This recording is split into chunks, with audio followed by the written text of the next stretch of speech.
Thank you for doing this. I know today was a busy day at the office.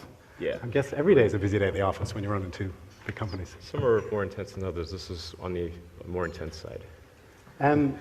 Let's talk about Tesla. And if one were to believe everything one reads in the press, which I don't as a former journalist, the recent fires in the Tesla cars sound like the Hindenburg disaster in 1937. Right, the humanity. Reality is somewhat different. Tell us what really happened there. So I think, first of all, that it's fair for a new technology to receive more scrutiny than older technologies, because it should be held to a higher standard. But there's some reasonable limit to what that increased standard should be.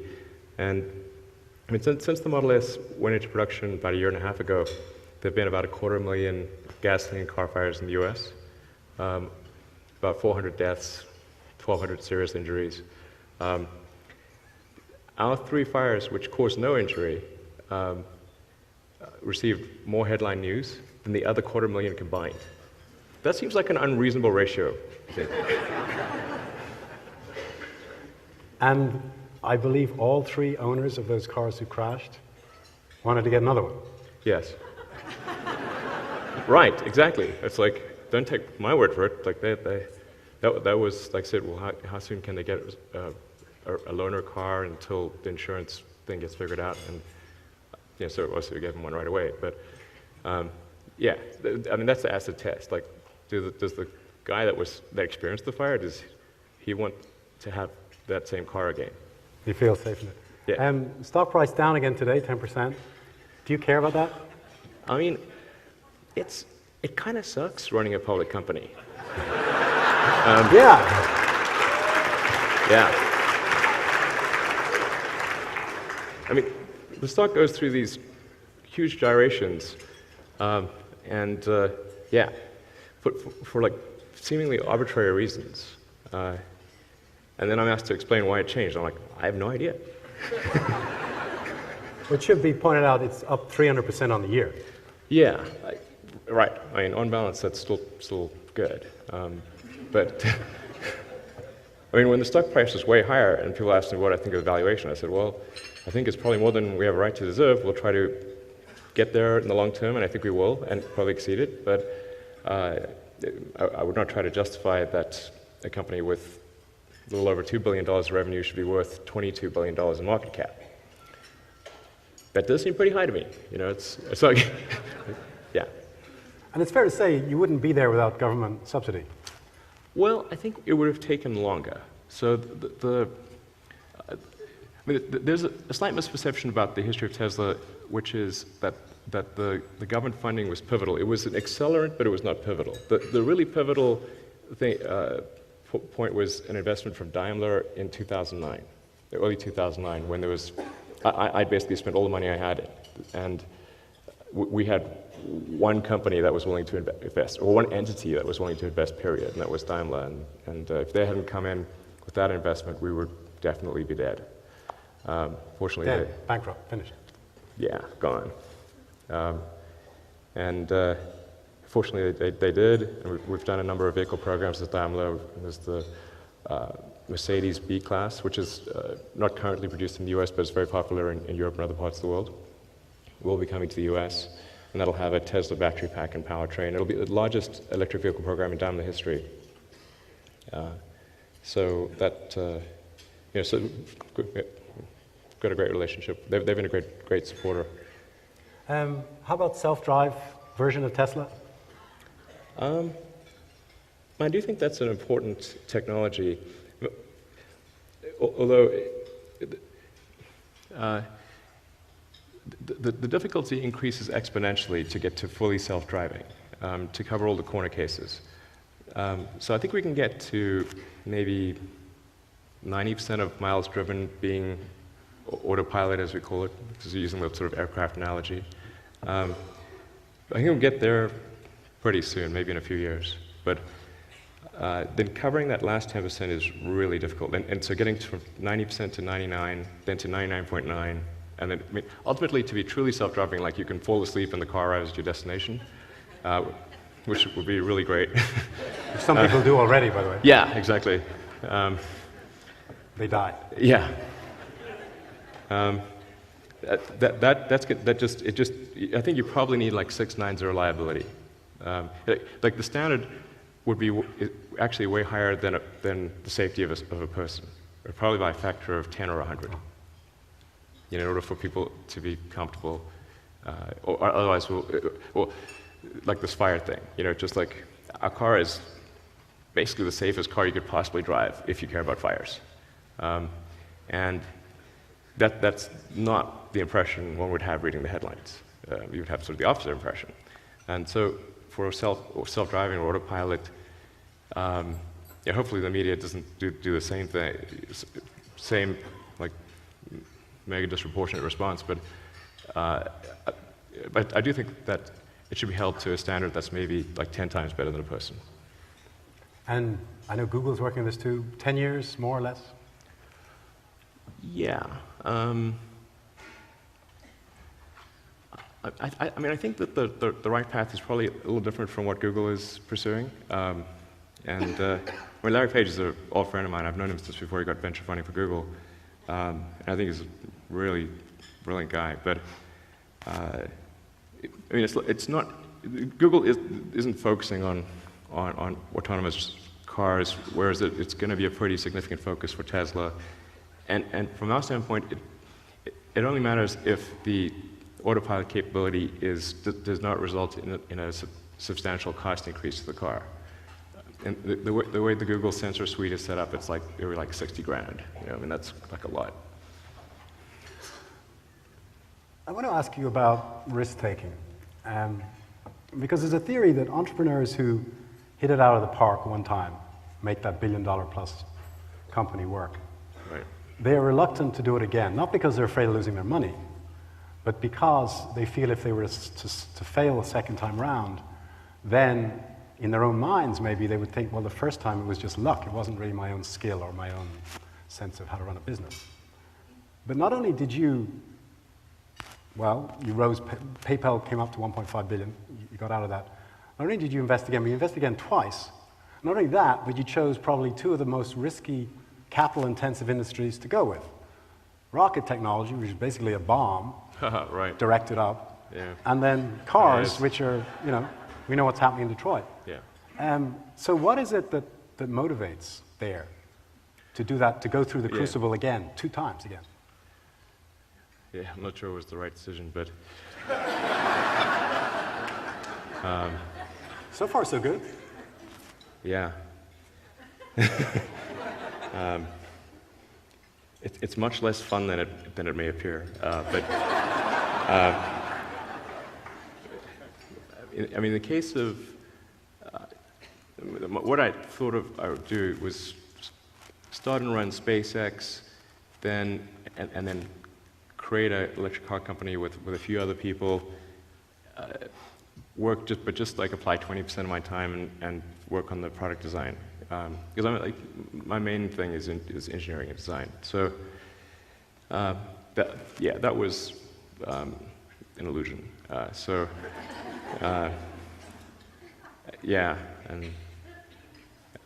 And then, but I don't really have any choice but to apply a ton of time to Tesla, or the company would be, definitely dead. So. But the other way to do it, you could have stayed in Silicon Valley, started another few internet companies, made $1 gazillion, and then you could have bought Chrysler and probably bought NASA too, and you wouldn't have to start from scratch. That seems too easy. Yeah. All right, we'll move on. I don't really want to. The point is not to sort of own a car company, but rather to accelerate the advent of sustainable transport. And it seemed like it would be difficult.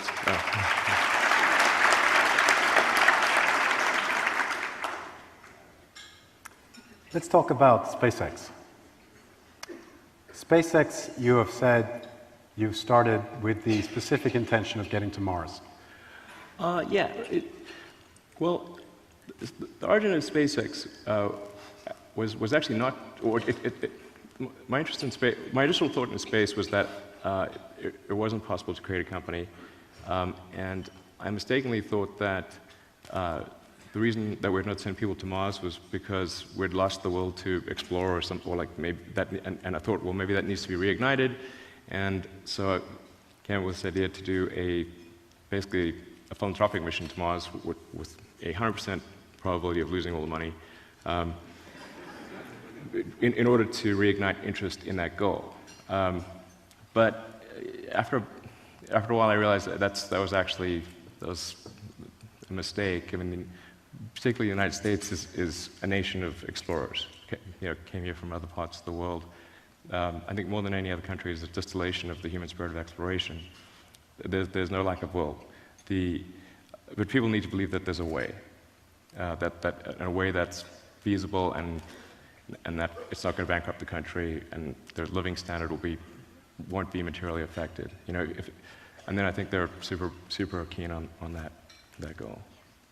Now, as you look out, whatever we're talking, 10, 15, 20 years to get to Mars, it's not just rocket technology, and you've talked about reusable rocket technology, it's also how you shield people from radiation. It's a 10, 12-month trip. What you do when they arrive. How are they going to live there? Is that something that you want to work on too, or will you partner with other companies? How do you see that playing out over the next decade? Well, I actually think the technology required to live on Mars is not particularly difficult. But getting there is really difficult. I mean, it's like hundreds of millions of miles. To get to Death Valley. Yeah, exactly. To get to a place that kind of looks like Arizona, or like a cold version of Arizona with not quite as much water. I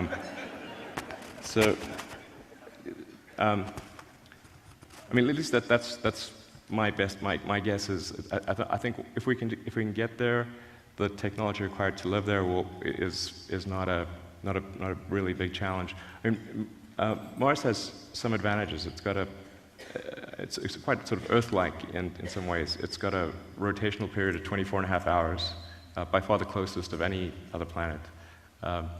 The atmosphere is carbon dioxide. No, it's at a low pressure, but if you were to have a transparent dome, all you'd need is a pump and some fertilizer, and you could grow plants on Mars. And the plants would convert the CO2 to oxygen. The other thing that's been big in the news recently is the Hyperloop, which you have sketched out, you estimate, from LA to San Francisco in 35 minutes.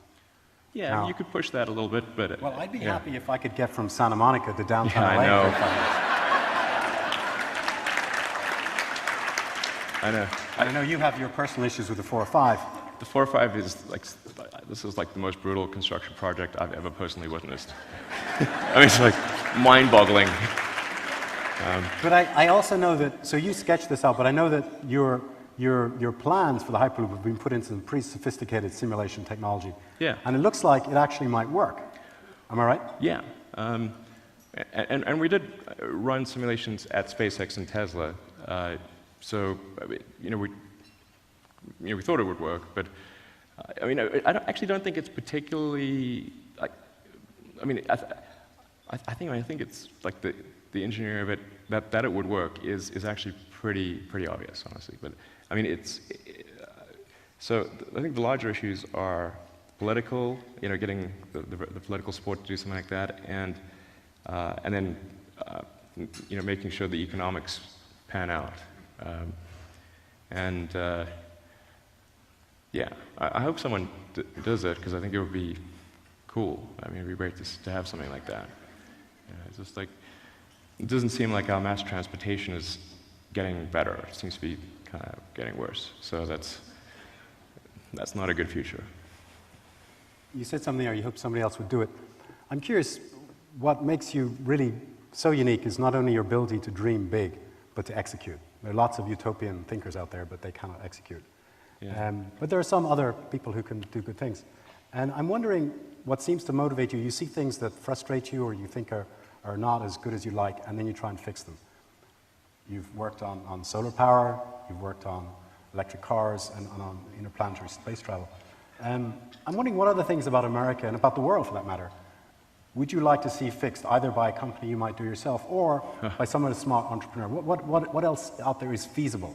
You know, we all want to get rid of world poverty and get rid of childhood diseases, but what problems out there can feasibly be fixed, say, in our lifetimes? Well, I mean, I think first of all, the world's actually pretty great right now. I mean, arguably better than any point in history. And this is sometimes lost. If you read the newspapers, they're like a magnification of all the world's problems. It's like, I mean, newspapers seem to be attempting to answer the question, what was the worst thing that happened on Earth today? Yeah, and it's... You're right. If it bleeds, it leads. Yeah, and it's like, okay. I mean, and I think there is kind of an evolutionary reason for that, because it makes more sense to, like, you want to prioritize danger over reward, or because you know, if you get eaten by the lion, it's game over. But you know, if you forget where you left some snack, that's okay. I mean, you know, so there's it's not quite the same in terms of the risk-reward balance, but we didn't evolve with newspapers and global media. So, like, our brain's sort of having a fear response to a bunch of dangers that are extremely unlikely to ever affect us. But yeah, yeah. You have, I believe, about 3,000 people at Tesla. We have 6,000, yeah. 6,000. I'm malinformed, and SpaceX is 3,500. So that's a massive agglomeration of engineering talent. Huge. Yeah. If I could take the metaphor of a ship, how much time do you have to go down into the engine room, roll up your sleeves, get your hands dirty, and fix stuff as an engineer? And how much time do you spend on the bridge steering and looking at the distant horizon? Well, not a lot on that last point. There's a constant flurry of executional challenges, and so I try to triage my time according to what would be best for the companies, and still, you know, have some time to see my kids, you know, because I don't want to miss them growing up. So, it can vary from big issues to things that seem small but actually could have a really big impact. So, I mean, it's all the way from design aesthetics to the details of, say, the vehicle functionality, or in the case of the rocket, the avionics, propulsion system, and airframe. I mean, the rocket is kind of has more of a concentrated pucker factor, because you got these launches, and at least for the car you can do a recall or like do a software update. That's not going to happen with the rocket. So it's like passing grade is 100%, which induces anxiety, you know. How do you handle launch anxiety when you're actually waiting the countdown? We saw one here. Well, these ones, actually, I mean, I have quite a lot of anxiety. I always think, oh, there must be something that we did wrong, and you know, is there anything I could have done to prevent this hypothetical thing bad thing from occurring? I mean, the last roughly 10 launches have worked, but the 3 launches we started off with did not. So by far the worst emotional stress was the 4th launch of Falcon 1, because the first 3 launches did not make it to orbit. They got to sort of space on launches 2 and 3, but they didn't get to full orbital velocity. And when I started out, I figured I would have enough money for 3 launches. Oops. Yeah. Oops. So we squeaked by on the fourth one. We sent out a link today. I don't know how many of you saw it, but it's of you using your hands as 3D molding sort of tools for stuff you're doing on a computer screen, and it's a rocket engine that you're able to manipulate with your hands. And I know that you have told Jon Favreau, who produced or directed Iron Man, that that was the inspiration, because we see Tony Stark doing this in the movie. Absolutely. And I know also, I've read a bit, Isaac Asimov's Foundation series, you've also said has been inspiration. So I'm wondering, I'm a big fan of Asimov, actually. when you're on the cutting edge of technology today, in the fields that you're in, do you feel you've almost got one foot in science fiction? Is that, do you have to be that far ahead? Well, you have to imagine an outcome in order to head in that direction. And science fiction explores a lot of different ideas, so it can be helpful as a source of inspiration. And like books, TV shows, movies, they're all, I think, sources of inspiration. Most of the movies and TV shows about space are totally wrong, but they still have interesting ideas. Like the Star Trek communicator was an inspiration for the cell phone. Yeah, with the flip, right? Right. Yeah, exactly.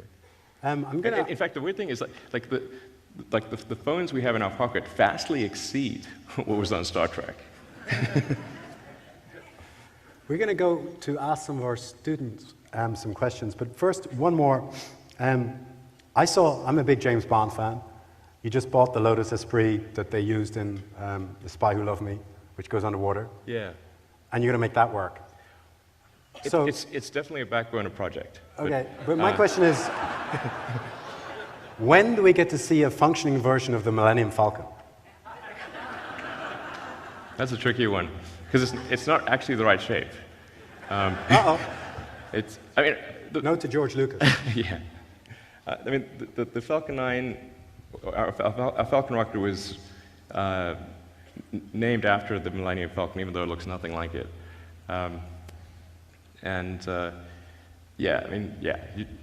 That's not the shape you'd want for a spaceship, really. Okay, so if we can swing the camera to our student tables, we get a couple of questions from there, and then I'll go to the written questions from the rest of the audience. So here we go.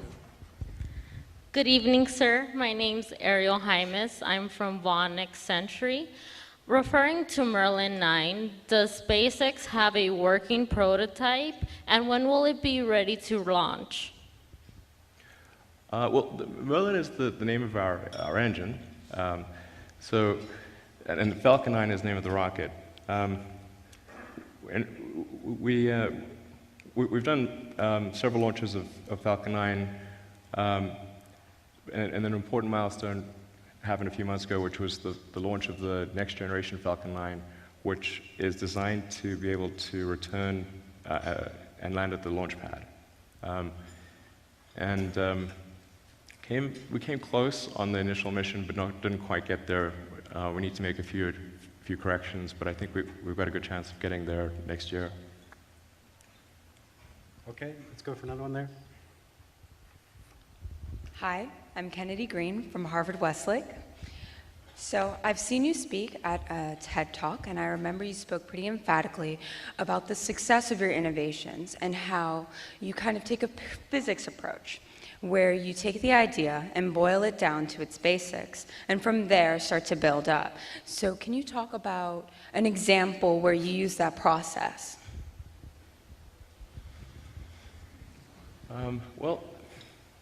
I think, an important thing in innovation or trying to create new things is to try really hard to do that, which may sound incredibly obvious, but that's what I find is most often what people don't do. They actually didn't try super hard to come up with something new. And it is helpful to have cross-pollination of industries. It's been quite difficult to run SpaceX and Tesla, but there has been good ideas. Since I got both in my mind space, this good ideas going back and forth. For example, on the car, with respect to the car, the Model S is the only all-aluminum body and chassis car made in North America, and very few cars are all aluminum. In the aerospace industry, that's the default. So it seemed like obviously the right move in order to minimize the non-battery pack mass of the car. So in order to offset, a fairly heavy battery pack, we had to make the rest of the car light, but still achieve a 5-star safety rating. I don't think it would have been possible to do that if we had used steel, which is the traditional method. And what's helped SpaceX has been that the car industry is really good at making complicated objects at a low cost. I mean, it's actually quite incredible that one can buy a decent car for $20,000. I mean, all the stuff that's in that car is, it's nutty how much stuff is in a car. At SpaceX, I hired a bunch of people from the auto industry to run manufacturing, which has worked out reasonably well. Let's take 2 more student questions, please, and then we'll come to the other written ones. Hello, I'm Natalie Watson from Marlborough School, and we have a sort of 2-part question that builds. So, why do you think Tesla succeeded whereas other companies, car companies, have failed in their methods of electric cars? And is the location in Silicon Valley an important part of this? Yeah, I think being in Silicon Valley is pretty important because what's really critical with electric cars is electrical engineering, software, and electronics. And Silicon Valley has the best concentration of talent in those areas in the world. And yeah. So, sorry, what was the first part of the question? Why did you succeed? Oh, why do we succeed? Oh, yeah, all right. I'm sorry, what was your question? Oh, the first right. part, okay. Why do you think Tesla succeeded whereas other car companies failed in their methods of electric cars? Like, why do you think Tesla is the leader in this idea? Well, there haven't been that many car company startups. There was sort of Fisker and Coda, and then a few smaller ones, and then the rest has sort of been some fairly small-scale efforts by the big companies. I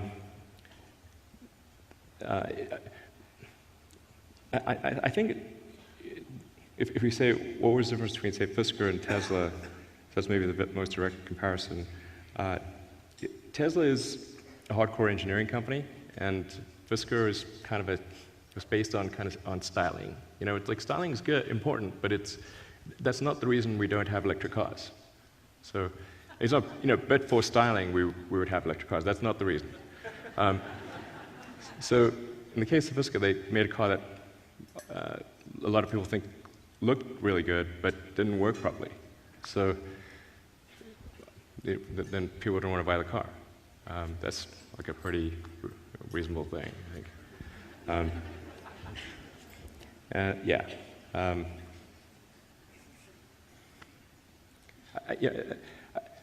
If you think of what's the point of a company existing? The point is that it's a group of people that have gathered together to create a product. If the product is good, the company should exist, and if it is not good, the company should not exist. That seems like fundamental to the nature of companies. So clearly then one should focus on making the absolute best product you can, otherwise you reduce the probability of success. But a lot of companies focus on things that aren't really to do with the product, as though a company has any basis for existing apart from doing useful things. That's kind of strange. Let's take one more student question, please. Good evening, sir. My name is Eric Pelayo from Vaughan Next Century. And regarding the proposed Mars expedition, how exactly do you plan on making it cost efficient? Sure. Well, Well, now that is indeed a tricky problem. I mean, I feel reasonably possible that that success is at least one of the possible outcomes. Like,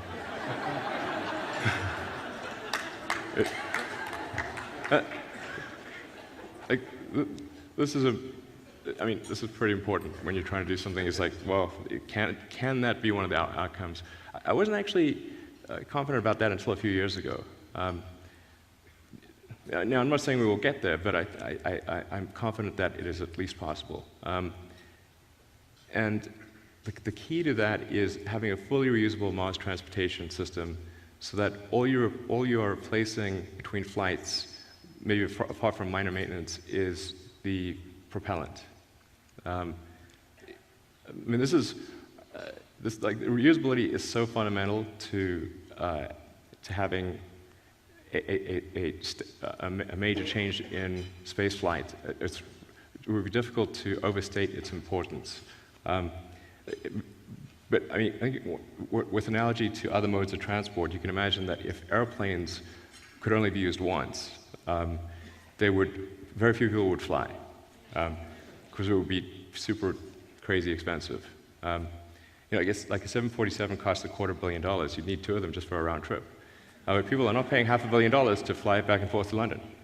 And that's because you can use a 747 like 20,000 times. And for a rocket, a Falcon 9 rocket costs about $60 million to build. And so if it can be used once, obviously that's a $60 million capital cost. But if it can be used 1,000 times, then it's only a $60,000 capital cost. And I mean, that is, it is the fundamental difference.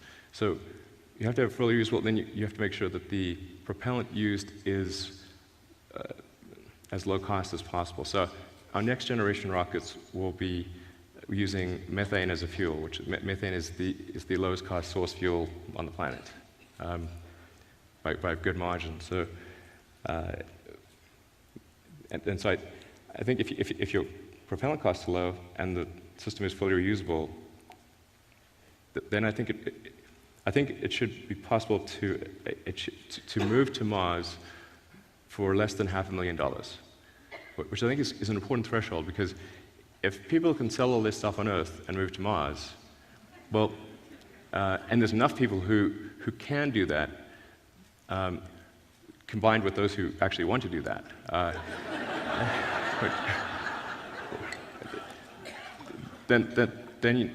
that's the fundamental thing needed to have a growing colony on Mars. I mean, kind of like the way that the U.S. was, like the early English colonies in America. When it became affordable for people to sell all their stuff in England and move to America, it grew really fast. In the absence of that, it would just require humongous amounts of government support, and I think probably wouldn't result in a self-sustaining civilization. So the economics of it are extremely fundamental. No, thanks. Yeah. Okay, I'm going to go to some questions that we got from the floor. And the first one I want to ask is, what do you think is the next battery technology after lithium-ion? I guess lithium-ion has sort of reached its ceiling, more or less, or no? No, I think there are substantial improvements that will occur with lithium-ion batteries, without any no miracles required.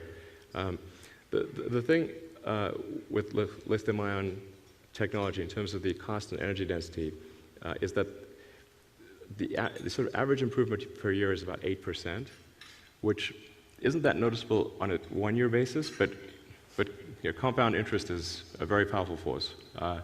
And so after, say, 4 or 5 years, the cost is cut in half, assuming there's a strong forcing function for improvement, which I think electric cars provide.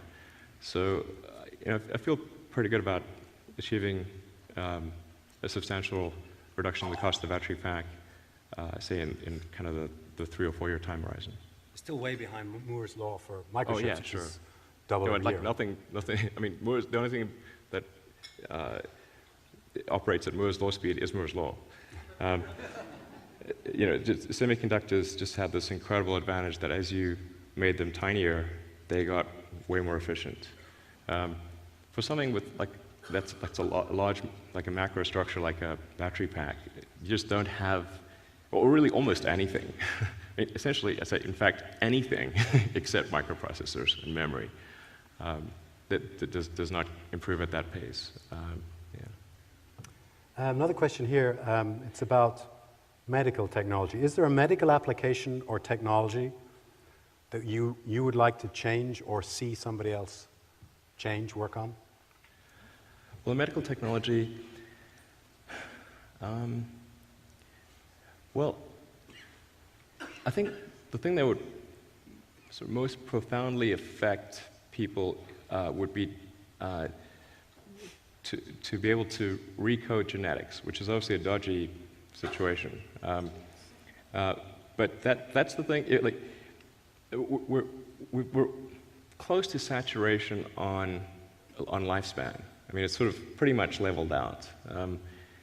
And so even if you solve, say, any one particular disease, you maybe slightly improve life expectancy, but not a lot. It's just like you kind of have a genetic programming in any given species for a certain lifespan. Like you cannot make a fruit fly live for 10 years, no matter what you do. I mean, no amount of healthy living vitamins or anything. It's just like, so. Ray Kurzweil's fruit flies live for 20 years. that would be a truly astounding achievement. But yeah, so I mean, it's a really tricky subject. It's fraught with all sorts of moral issues. But that's the thing that would most affect people's lives. But it certainly is a double-edged sword. So. Here's another question from a Tesla owner. Why is there no coat hook in the back? Yeah. He or she says, you can design a rocket, but you forgot the coat hooks? Well, I didn't actually forget it. I intentionally didn't like it, so I didn't put it there. The aesthetics of it really bothered me, but and I know, obviously some people disagree with that decision. But I think we might have a retroactive fix for that if somebody has the panoramic roof, which is to basically have a hook on the bow section in the middle of the roof, and then your coat could hang down in the second row passenger footwell, which is actually slightly better than having a coat hook that's stuck on the side of the car. So I think we'll probably do that. Yeah. Wherever that question came from, hold on. It's not the first time I've heard that question. I'm sure. Is there a future in hydrogen-fueled engines? Yeah, actually, I'll mention one little anecdote, which is in the beginning of Model S production, I also didn't have reading lights in the second row. Because, I thought people were really going towards e-books, Kindle and iPad and that kind of thing. It's like, so they have their own light. They don't need like an actual light in the back. Then I was driving with one of my kids, and he was trying to read his book. Daddy. Yeah, I mean, he said, "This is the stupidest car in the world."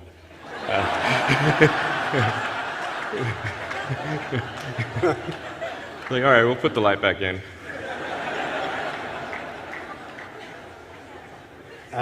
Hydrogen-fueled engines, they have a future? I don't think so. Hydrogen is a very difficult energy storage mechanism. I mean, essentially, it's the means of storing energy chemically. But there are way better. If you want to do that, there are way better materials than hydrogen. Like I'd go with methane or propane way before hydrogen. In fact, the way that they make the hydrogen is by taking methane and chopping the carbon atom off. So well, that seems like a waste. Or they'll do electrolysis, which is even worse. So it's a really energy intensive. It's either like you're either still mining hydrocarbons on a large scale, or you're applying massive amounts of electricity to separate H2O. And then sometimes they'll say, oh, well, hydrogen is the most common element in the universe. Yes, but not on Earth, which is an important consideration. You know, yeah. It's one of those things that sort of always sounds like, it's one of those things like, it's the future and it always will be. Like. And then there's the Hindenburg issue. Yeah, I mean, in the case of the Hindenburg, my understanding is that the main issue was the paint on the outer surface as opposed to the hydrogen itself. But hydrogen does combust extremely well.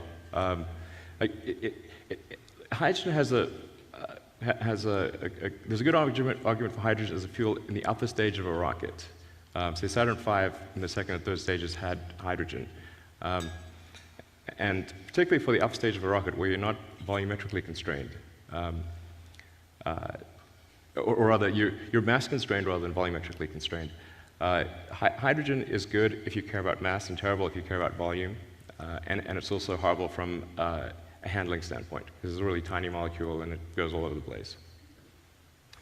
You look at Apple after Steve Jobs and Microsoft after Bill Gates struggle to keep up the momentum. I wonder if you thought about the future of your companies, Tesla and SpaceX. I know you've talked about giving away a lot of your money, but then I know you've had some other thoughts about that, and you've looked at Ford and wondered if you want to give. I mean, where are you at on that succession issue now? Well, I don't know if I'm not sure about the whole sort of family dynasty from a wealth standpoint thing. I mean, that seems to often work out worse than if the kid wasn't given a huge sum of money. I mean, unless they've actually demonstrated a high ability to be a good steward of capital, then it's not going to work out, I think, to give them a huge sum of money. Now that said, I mean, I'm wavering a little bit on that because if you look at the example of Ford and GM, like GM went bankrupt, Ford did not.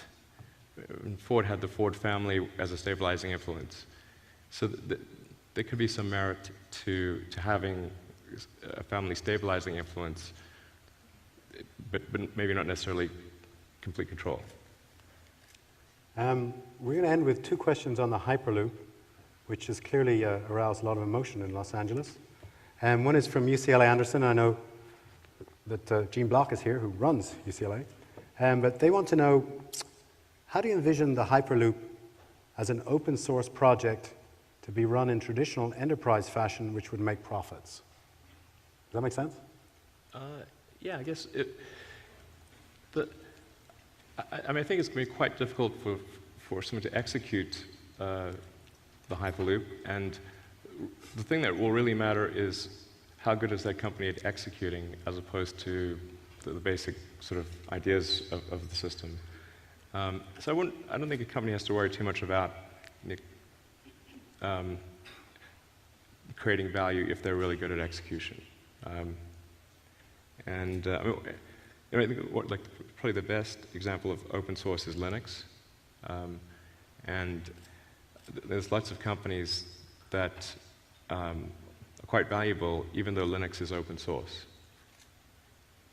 And the follow-up to that is from somebody else who wants to know, when will the Hyperloop potentially be ready, and can we get to Australia?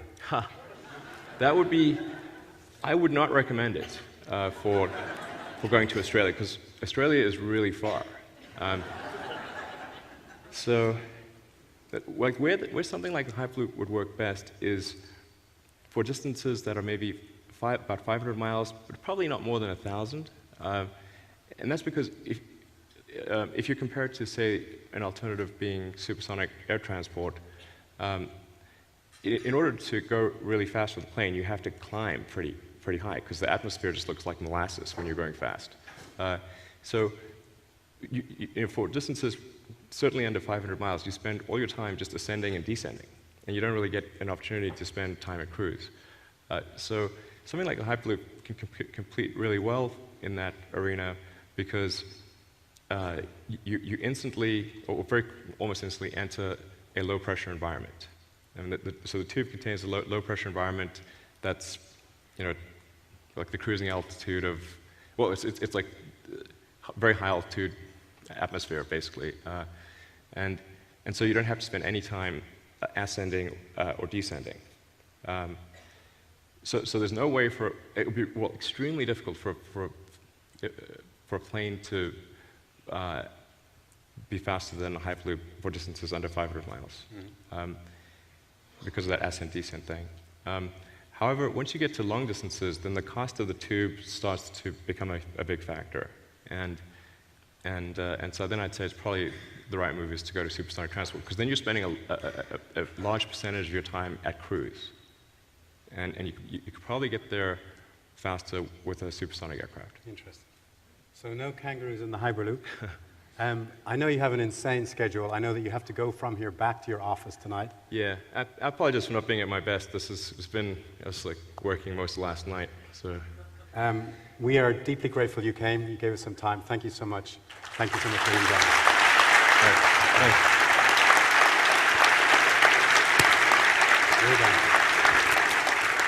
I'll get you up on that.